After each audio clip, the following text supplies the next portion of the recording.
Hello, everyone, and welcome to Conversations in Horror, the podcast. I'm your host, Kevin L. Powers. I'm also the owner and operator of Something Wicked Entertainment and Events, and welcome to our show today.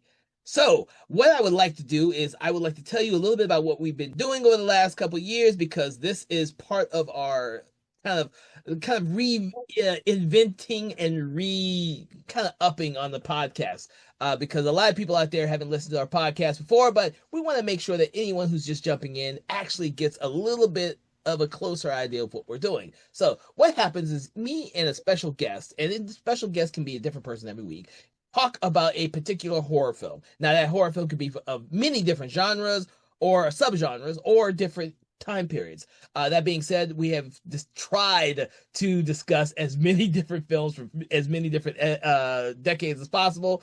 So we've got a lot to cover. Now, that being said, what happens is we kind of have a conversation. We can sometimes critique or analyze or do a little bit of that, but it's kind of a general conversation, because why would you want to listen to someone just analyzing a movie? This isn't a scientific type of discovery. This is a fun podcast for you to enjoy listening on your way to work and whatnot. So, without further ado, I would like to bring in that special guest, and that is Sarah Panazzo. She has been around for a long time discussing these horror films with me. I want to thank her for joining us today. Yeah, thank you, Kevin. And the film we are talking about is actually one of my favorite films, and that is The Descent, from director Neil Marshall, one of his early films, as he did a lot of great horror films. In fact, we have discussed some of them on our program before. So if you are a fan of Neil Marshall's, please make sure to check out some of the other films that he has done that we have already discussed. So, Panazzo, you gotta tell me, when did you see this film, and what was kind of your first reactions to it? Honestly, I cannot remember when I first saw this movie, but I absolutely adore it. It's one of my favorites. Instead, I'm going to tell you about the first time I had my sister watch this movie, which was earlier this year. We went to a horror film festival and they were showcasing this because of the anniversary. So we got to watch it in a theater, and it was a small, maybe 50-person theater, and we were in the front row. And all I told my sister was that this movie was about a bunch of women who go spelunking in caves, and did not mention anything else. And there were some big horror legends kind of sitting in the audience watching it with us because, whatever, film fest. And she screamed so many times during this movie and almost left. Oh, multiple times, because she was not expecting what was happening. It's, like I said, it's one of my favorites. It's scary enough that it's claustrophobic, but then the entire other half of the movie is just genius. Yeah, so this is actually my favorite of Neil Marshall's films as of right now, followed really closely by Dog Soldiers, which we've discussed before. And the reason being is that I had never seen, when I saw this, I saw it at the theater for the very first time. So I saw the trailer, and I don't think for me, Neil Marshall had been that big at the time when this one came out. Mm-hmm. So I really wasn't paying attention to his career. But when I saw this trailer, I was like, oh shit. I love watching monster movies in caves and shit. I love that type of stuff. And the fact that it was an entire female cast is something I hadn't already seen before. So I thought, oh, it'll be fresh. It's great. I went in, and the first thing I kind of get is this idea of how claustrophobic the film made me. I'm like, I have to admit, this is like the Jaws effect. When people watch Jaws and said they were never going to go back in the ocean again, I was like, Yes. fuck, I ain't going spelunking ever. I don't know what the hell's in those damn caves. I was like, I always loved looking at caves, and I've been in some larger caves, but not like hiking through caves like they do in the movie. Like I could stand upright in the caves I've been in, so I didn't have to feel what the claustrophobia that the characters in this movie did. But this movie was like, I was more terrified for this claustrophobia when I saw it at the theater, because it's like, oh shit, this is, and you don't see everything that's going on around them. And I was like, oh Yeah. man, that's like, it got to me. It really did. And that's why I always love this movie. And I've seen this movie with several other people over the years as well. And in 2025, it celebrated its 20th anniversary. So that's why you saw it brought up. I would have loved to have seen this movie again at the theater with a big audience. Oh my gosh. I don't So think much fun, and so many little things. Like, I know watching it every other time after you see it, you start noticing the Yes. background more. And while we were in the theater, I swear I noticed so much more just because it's right there and in your face. Yeah, yeah. I noticed on this more recent viewing, a lot of the different looks that Juno gives throughout the very beginning before it's revealed about her character.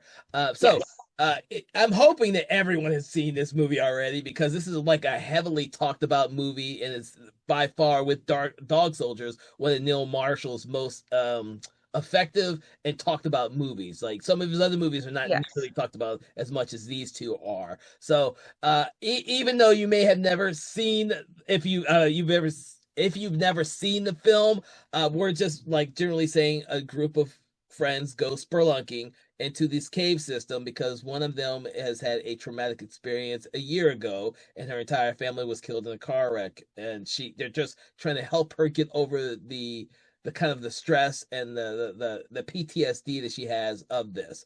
Um, I don't see how go spelunking in the cave is supposed to alleviate that, but in the film, I realized that when they do the river rafting at the very beginning, and it's just the three in the river raft, and you see the husband just standing watching, and he's like, "I ain't getting in there." More or less, you get that impression that these are some fearless women.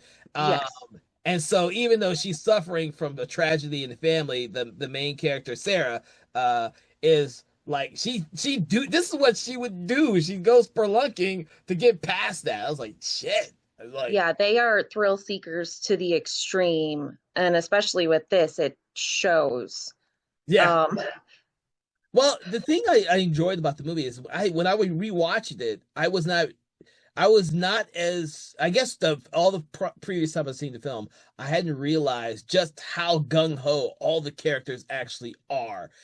Even the youngest of the group, Holly, who is the one who that most of the other characters have not met until then because she's brought on with Juno. Holly is like she's jumping right in, wanted to be the first person to explore shit, and she's filming everything. And you'd think that she would be the one that was most held back as mhm. and it's the same with the Sam character. The Sam character's sister is more or less guiding her, but she's constantly telling her sister, "Hey, I can handle this.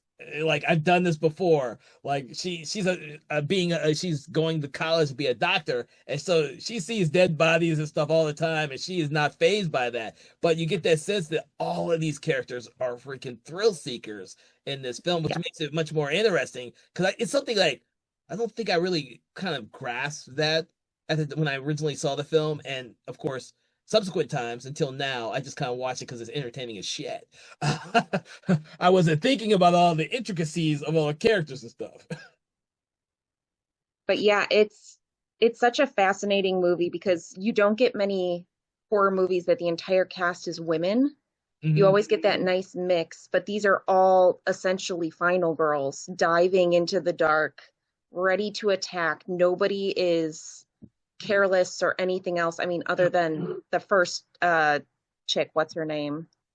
Uh Which one? The first one to die? Holly?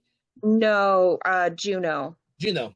Oh, She is probably the most reckless out of everybody, but everybody else is very hardcore and like, no, we can do this. We're gonna make our way through. We're gonna do whatever it takes to get back and just keep going.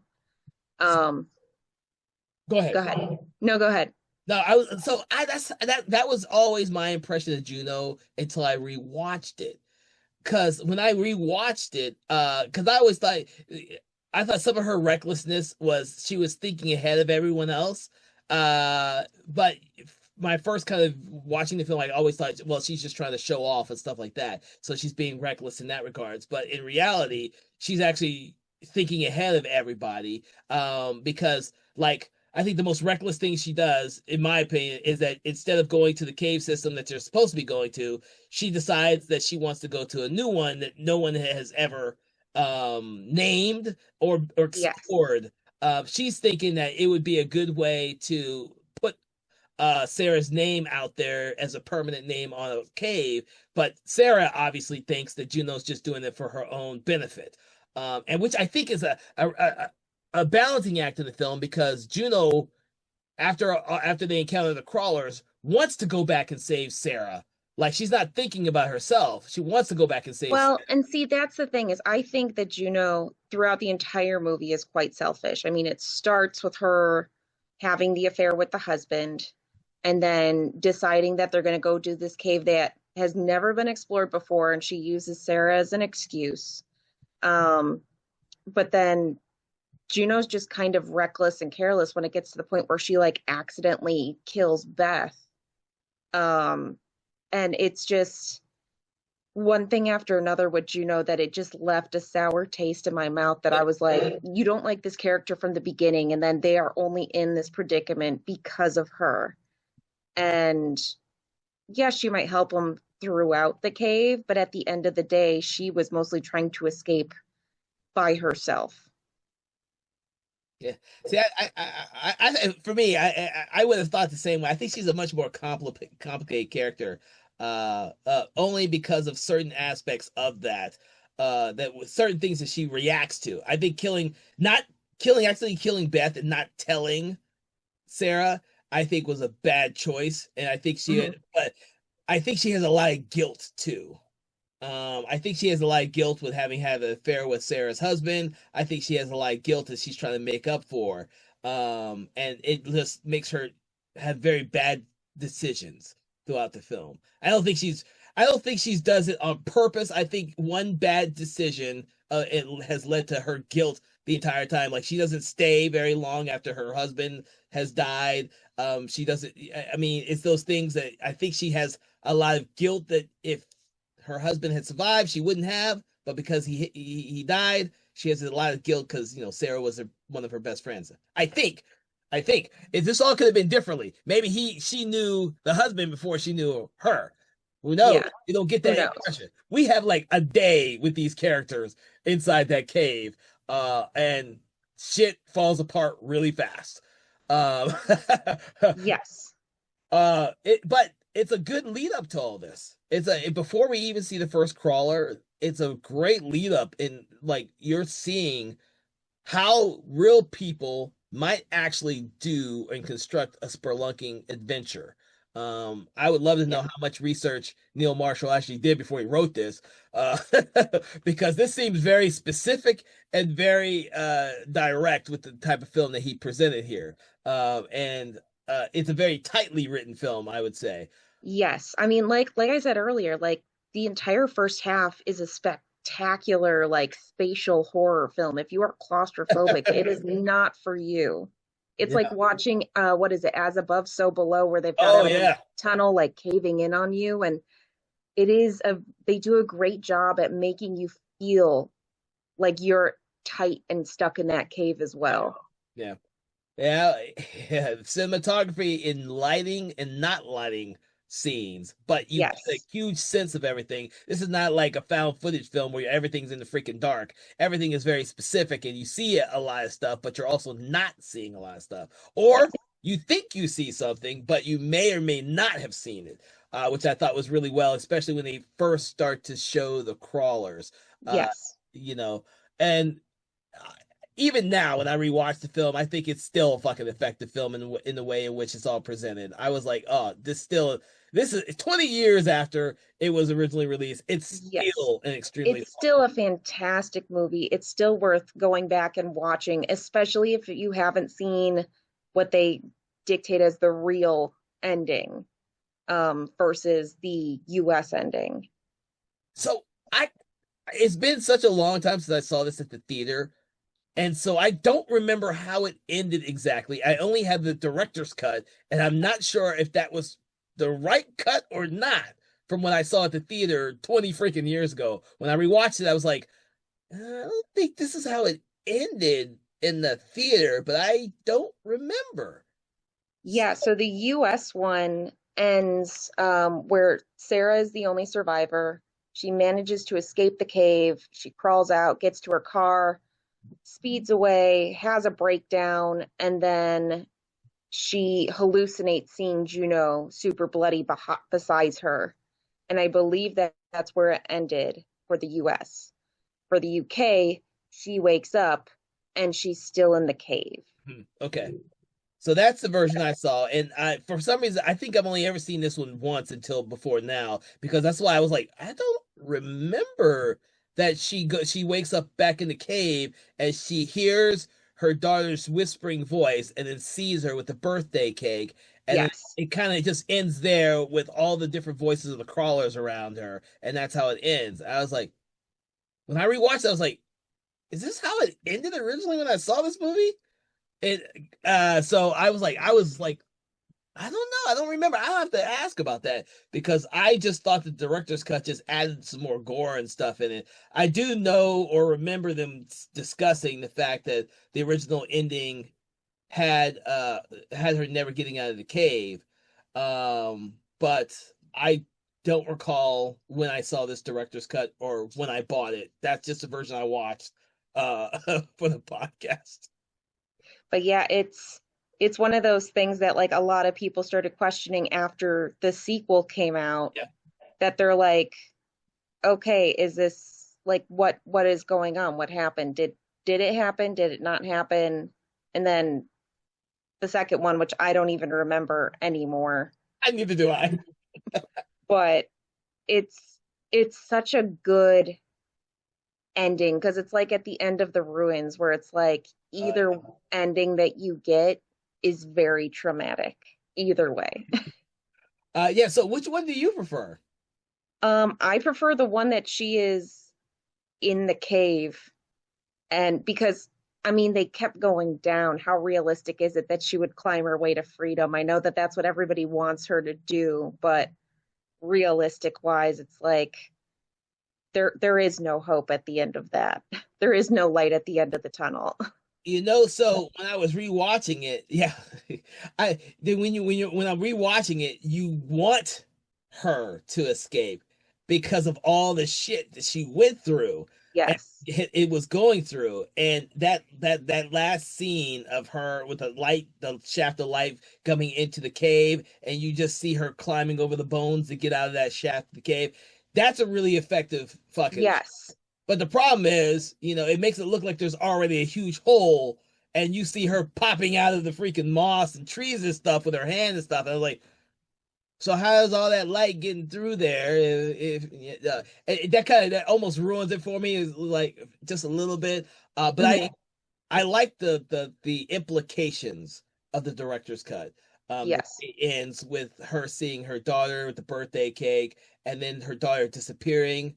And you see that smile on her face, and then of course the crawlers you hear them all around, and then the lights don't go out. The movie just kind of ends. I actually do love the way that ends this film Yes. because I think that that's a much more effective ending if this film had only been a single film that no one bothered to think about sequels with. I think that's an excellent ending for the movie. Yes. It's a very effective ending for a movie. Yeah. Yeah, it's for me. I kept thinking about the way the movie The Mist ended. Uh, Yes. I was like, it's tragic, but it was like such a great ending for the movie. But it's tragic, and I'm thinking this is such a great ending for the movie. It's just tragic. I know. It's one of those things, like I said, like in reality, you're hoping that they could get out of those situations, but realistic wise, you're like, that's what happens in the movie is typically what would happen in real life. And I mean, like you think about if she did get out of the cave, she then would have that trauma the rest of her life of, I am the only survivor out of all my friends. She would not be okay in the dark ever again. And I mean, it's like, what is the better opportunity? Like going out fighting or being traumatized the rest of your life? I mean, you see it in so many other movies and it's so well done, but yeah, it's like there is no winning either way. Yeah, because they kept killing a lot of these crawlers and they kept coming after her. And Yeah. it is really cool to watch the Sarah character start killing these crawlers with complete indifference. Because and that it reminded me of another great movie, You're Next, with the main. Yes. Yeah, I was like, I forgot how brutal the ending was. Because I think it's probably been about right before COVID. So I guess 6 years Hmm. almost now since I last saw the movie. I saw it with some friends, so I can't remember exactly what my reaction was, other than them enjoying the hell out of the movie because they had Hmm. never seen it. But I did like. I forgot how effective she is in that whole last part of the movie, the Sarah character. And then of course where she finds her best friend Beth's body with the bones, and Beth Yes. half alive from what Juno did to her. And then of course she's forced to kill her best friend. And I was like, damn, she's gone through so much. And she comes out of that, but that she's stronger. Hmm. She's a stronger character. And you don't see that very often in these horror movies. And this is 20 years ago. I can't remember when Your Next came out, but when Your Next came out, it was fun to watch her do that shit. Uh, Hmm. when this came out, it was traumatic, and it was something you probably didn't see much. But she was killing those freaking crawlers like nobody's business, and that's the thing I liked about the movie. Like these characters were not afraid, and they were Hmm. trying to kill them and get to them as much as possible. Like, I dude, they did not like they didn't cringe down. Like these are Yeah. seeking women, so they see crazy shit all the time. They do crazy shit, and when they come up against something they don't know anything about, they still don't buckle. I like that about this. Yeah, it's very much like I think they hid like once or twice because they were freaked out. They didn't know what they were dealing with. But as soon as they knew what they were dealing with, they were like, okay, let's do this. And going off of what you said with like the newer You're Next, I think we've gotten into the more good for her horror films where you're like cheering her on, whereas the whole movie is very just traumatic. Yeah, yeah. There's a lot Whereas of like, comedy in this. yeah. So everything now that comes out, you're like, yeah, good for you, dude. You're doing what you need to. And in this one, it's like, man, it is just ruthless. Yes, yes. Like I see the final girl or in films like Your Next and Ready or Hmm. Not, and those are the type Yes. of those are the type of female characters we see nowadays. Like they're not gonna just cringe and buckle in a little corner. They're gonna start kicking some asses. But with those films, there's a little bit more comedy in play, whereas this one's just brutal. Like Yeah, it's just brutal the entire way through. yeah, yeah, Which Dog Soldiers was too. It's the yes. same kind of darkness, which I appreciate because I love both of these movies so much. I can't pick a favorite.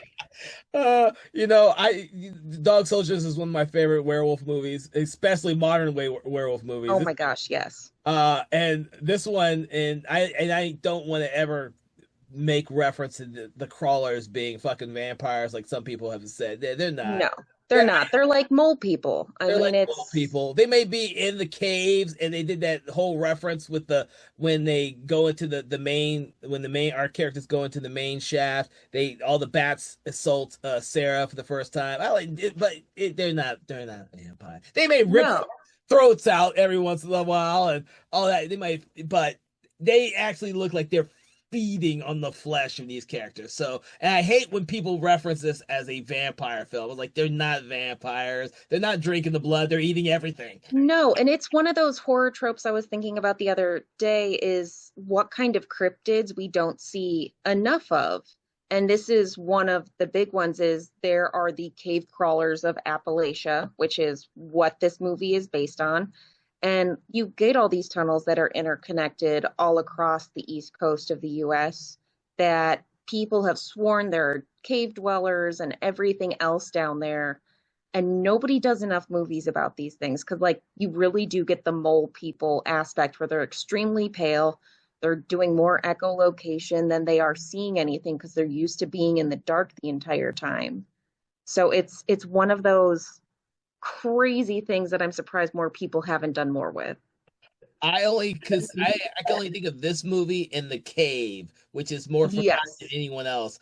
Anything else. Although I love The Cave. I love cave movies. I tell you, I love cave movies. I think of these two movies as prime examples of that. But you're right, no one does these movies. It's like you don't do many movies on the water because the water just causes you to have lots of other headaches that you have to deal with. Hmm. Caves, I wouldn't be surprised have their own problem child going with them too, which is why no one does them that often.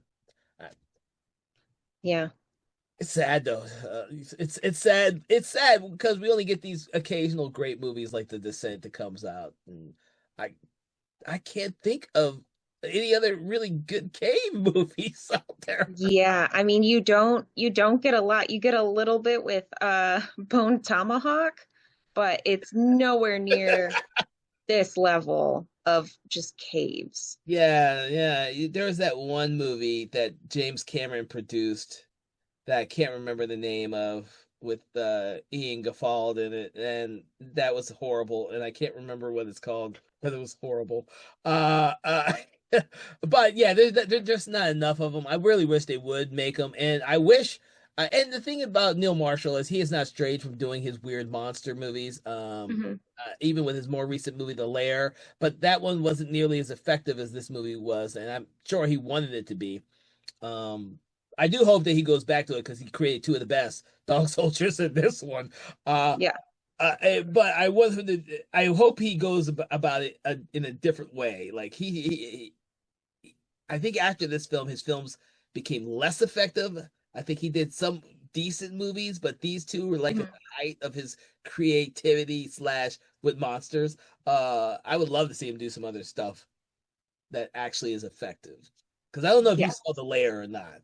I don't think I did because I was looking at some of his other stuff and I was like, man, I haven't seen most of this stuff. I know some of it's been on my list. I think I've seen. I still think I've seen most of his films. I don't think there's one that I haven't seen because I bought The Lair when it came out because I'm a huge fan of his. Hmm. And I think we don't have enough people that. And I'm a huge monster film fan. I just don't think there's enough directors out there who stay in the monster film realm because they just don't make money. We Well, talked. and it's hard nowadays to do a monster film where the monster isn't just CGI BS and you've got a real monster. Yeah. I mean, that was the problem with The Lair. You could tell a lot of it was like CGI and it just wasn't a strong film. But you know, Hmm. hopefully. Um, yeah, so well, we'll see. But getting back to The Descent, I wanted to go into other aspects of this film because sorry everybody, we haven't really gone into much of the plot because essentially the plot is these thrill seekers go into a cave and encounter some crawlers. But this film is such a character driven film that even though you have like Yes. roughly 2 days to get to know these characters, so much is revealed through their interactions with one another or their lack of interactions with others. Because essentially they're supposed to be all best friends and Holly's the only new one. But Hmm. you could tell, especially in the Beth character, that she sees the secrets behind Juno and is like, I don't really trust Juno 100%, but she doesn't know why. It's just something that she feels and you see it. And it's the way that the movie is directed and edited that you see this without having ever been told, which makes it really hard when um, Beth is telling Sarah after she's been wounded by Juno that you just can't trust her, meaning Juno. Don't trust her. It's like, well, she's known all along that Juno is like not exactly trustworthy, but she doesn't know exactly all the details why until she gets a freaking a pick. I think it's a hiking pick in her throat. Ugh. Yeah. It's so horrible that she goes out that way. It does. Well, and most of this movie is hard to fully describe because so much happens, but it's very much narrowed down to the dealing with crawling through tight spaces and getting lost and getting trapped and then just getting attacked by monsters or each other. Because there's like the whole blood pool scene, which is probably one of the most iconic from the film. But it's like kind of hard to talk through the rest of the movie because it all kind of happens on top of each other. Yeah, once the colors start, the movie does not stop. It's a adrenaline rush, which it should be, because it's about some Yes. seekers you're spelunking. So they don't ever stop. Once the crawlers show up, this movie is on high octane. It's on a ticking time bomb. It from one moment to the next. Even the few moments that you see the Becca and Sam character hiding from the crawlers it's so Hmm. effective because you're seeing everything from the green lights, which the crawlers can't see. And like the cinematography in this movie is freaking amazing. The green light has this green hue over everything, and just seeing the crawlers because they can't they go by echolocation, and it's probably I don't know as much smell as much as that echolocation, because I would Yeah. think that they would be able to smell the Becca and the Sam. Well, and I think that's why at one point they do cover themselves in blood and other dead things so that they can't be found. Oh. So Oh, I think it's that mix of hearing and smelling, but it's mostly the hearing because, they're all screaming for help. So it makes it really easy to find them. well, it's really interesting you bring that up because Juno cries out for everyone else so often in this movie when the crawlers show up, but none of the other characters do. Hmm. I found, and see, that's why I get a little bit. I give Juno a little bit more credit because if she because this is where I always thought that she was only out for herself, but then she's the only one who's calling out for everyone else to figure out what Hmm. they are. It's that's why I say her character is a little bit more complicated than I would have given her credit for from the very beginning. But that makes for a great second watch, third watch, fourth watch of the movie. You pick Hmm. up on these things, and there's a lot to pick up on in this film. Yeah. Because, Like like you said, there's a lot of stuff that is said and not said just by looks that they give each other and history you find out in this like hour and a half long movie. yeah. Yeah, yeah, and I think what makes it such a effective film is also how uncompromising it is. Each one of the characters has an effective death. Sam having another tragic one. Uh, Yeah. but it's suspenseful and tragic. And I have to mention it because I actually when I rewatched it, I thought how really cool that scene was where Sam has they've all been getting chased by the crawlers, and Sam actually gets ahead of her sister Becca, and I think was Juno there or Sarah there? No, I think Juno was there. Juno was there. So she gets ahead of them, and they come across the another break in the caves, and she has to climb the ceiling like they did earlier in the film. Hmm. But as she's making her way over, she's reckless because she doesn't have enough hit points to actually put in there. But she's kind of reckless in that regard. So she gets ahead of them and she does all their stuff, gets stopped about halfway through. And the cool, crazy thing is you see this crawler climbing upside down on the freaking ceiling, which means that they have adapted really coolly in there because they're Yes. climbing on ceilings now. The cool thing is that she still gets a little bit of licks in with this crawler because she's getting attacked from the crawler upside down, and she thinks she kills it, stabs it, he falls, but the crawler also slices her up and she dies, and you see her body just limp hanging from the ceiling of the cave. So these characters are still going out with fighting, like they're not gonna Yeah. stop going out fighting.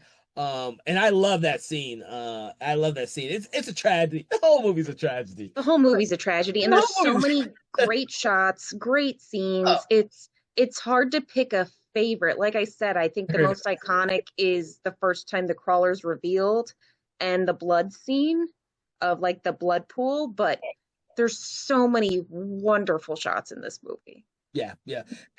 And yeah, there's a lot of great stuff in this movie, and it's and I don't know what else to say. I'm like, dude, it's an extremely well done film.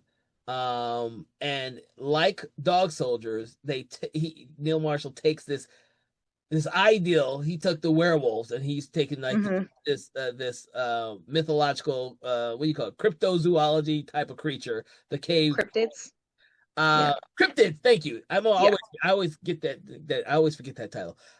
Something that most people would have never bothered to even invest a story in, and he's invested both of these films with these unique story with unique characters that makes them fascinating, not only on the initial viewing but also on subsequent viewing, which is why they're so popular. It's unfortunately some of his other films have not gone that route, but uh, these have, and they stand the test of time. As this one, as we has hit the 20th anniversary.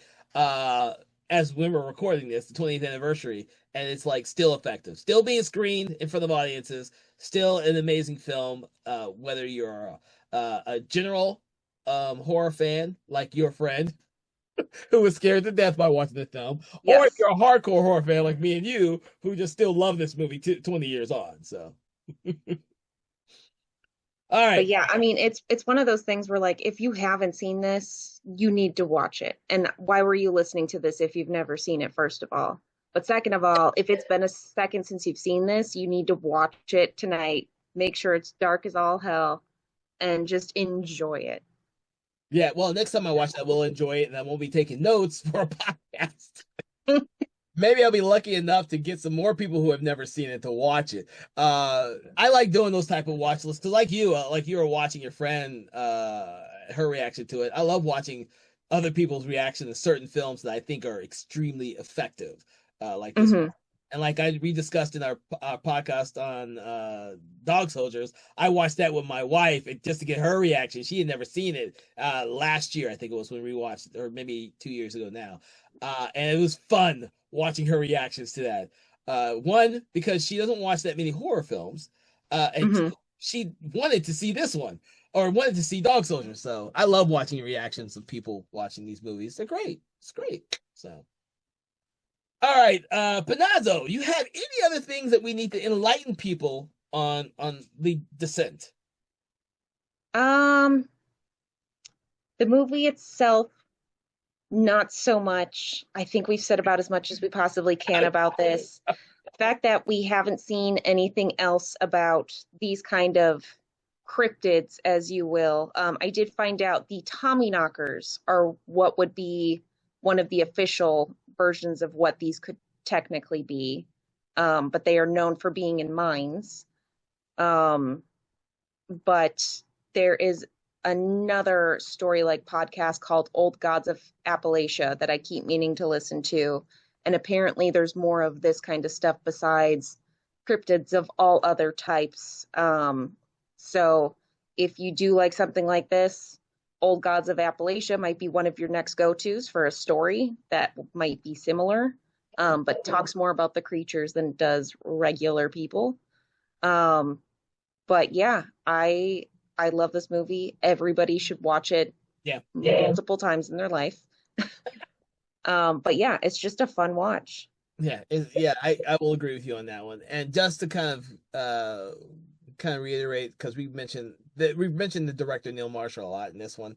Um, I had to quickly go over through a lot of his other films, and after his Centurion, which is also a brilliant movie, he didn't really do many that were effective horror films. So I'm hoping that he gets back into it. Uh, Doomsday, if you have you seen Doomsday? I have, and it's one of the ones that's on my list. It's funny because everything else that he has done that has been phenomenal has been TV show episodes. Like Yes, he's done yes. some of the big episodes of Game of Thrones, Hannibal, Westworld. So he's good at what he does. I just don't know what happened recently. I mean, he like did his passion projects, which were really good, and then I'm not sure what happened where it was just he kind of disappeared doing other projects. I will tell you that Doomsday is fun. It's Yes. an interesting concept, but it's not the most effective film. Centurion was much better. I think that was my last great, in my opinion, his last great film. Because then, of course, he went to do Hellboy and The Lair, which we don't talk about that Hellboy that he did. Yeah. Yeah, we kind of let's not talk about that one. But there is always hope that he will come back to the fold because you're right. I forgot that he did some excellent episodes from Westworld and Hannibal. Let alone Game of Thrones. He did The Watchers on the Wall season 4, which is the big battle there. He did Blackwater of season 2, which is also a huge battle. Like they're renowned episodes. mm, And yeah, like I said, like even looking at his movie history, like you've got these big ones, The Descent and Dog Soldiers, and then he's got a couple of his movies, a couple of TV shows, and then he gets kind of back into movies that I think he just directed but didn't write, and it just kind of falls off around there. So I think so. we need him back. we need him back. We need him back to doing some really good works. No, I will not disagree with you on there. And hopefully, if he ever listens to our podcast, he will agree with us that, he has an amazing eye for monster films and he needs to go back Yes. to some of those. Don't get me wrong, Centurion is freaking brilliant, but Dog Soldiers and The Descent are absolutely fabulous movies that I would recommend anyone, whether you're a fan of horror or not, to watch. You can enjoy these films, both of these films, with by yourself or with a huge group. So, all right. So, with that, I want to thank you, Panazzo, for joining us on this conversation in regards to The Descent from director Neil Marshall. What we like to do, everyone, is at the end of our program, we like to go ahead and rate the film, just so you have an idea of what we think about the film. So we do a 1 to 5 star review, 1 being poor, 5 stars being amazing. Where on the spectrum, Panazzo, do you put this film? This is a 5-star. Like I said, this movie, I don't want to say it's flawless, but it almost seems like it. It's such a strong story, such strong cinematography. Even the monsters alone aren't the creepy part. The whole claustrophobia of the cave systems will really get you. And the monsters are just like the icing on top of the cake. So it is such a great and terrifying movie to experience for the first time. If somebody hasn't seen it, it is definitely an essential of the horror genre. But yeah, it is great to go back and rewatch over and over again. No, I'm gonna agree with that one. I'm gonna give it 5 stars too. If I was to, and I'm gonna give 5 stars to the director's cut. I'm going to dismiss the fact that there is a sequel for this review. Yes. And this by itself, if it never had a sequel, is like for me, one of the few perfect horror films. Does not need a sequel. The way it ended, the original director's cut, I think is absolutely brilliant. I wish I had seen that version at the theater. But I know that's not the one I saw. Because even though I want her to have a happy ending, I am glad that she doesn't in the director's cut. It's a much more poignant ending that stays with you long after the credits roll, and those are the type of movies that I go back and rewatch. I can actually deal with not having a happy ending in a horror film. My favorites are ones that don't end in happy endings, and they're more ambiguous. So with that, I would like to thank everyone for joining us on the program today. I hope that you will check out previous programs that we've had on many amazing films, including Dog Soldiers, which had me and Panazzo talking about that. We hope that you've enjoyed that one. Make sure to check out our show on your favorite podcast app, Spotify, or YouTube. And then make sure to check out our sister podcast, Conversations in 4Color, which is on our Patreon page. Now, that podcast is a subscriber-based podcast, so you will have to be a subscriber to have access to that one. But we talk about comic books, manga, and graphic novels. And then head over to our new podcast, which is Conversations in Hammer Studio Horrors, in which we discuss nothing but the greatness of the 60s and 70s Hammer Studio films. So if you are a fan of them, you will enjoy that podcast as well. From all of us here at Something Wicked Entertainment, Broken Lighthouse Pictures, have a nice day, and we will see you on our next program. Conversations in Horror is a Broken Lighthouse Pictures production, written, produced, and directed by Kevin L. Powers, executive producer Kelly A. Inoka. All contents and material from this episode of Conversations in Horror is copyright 2025 Broken Lighthouse Pictures.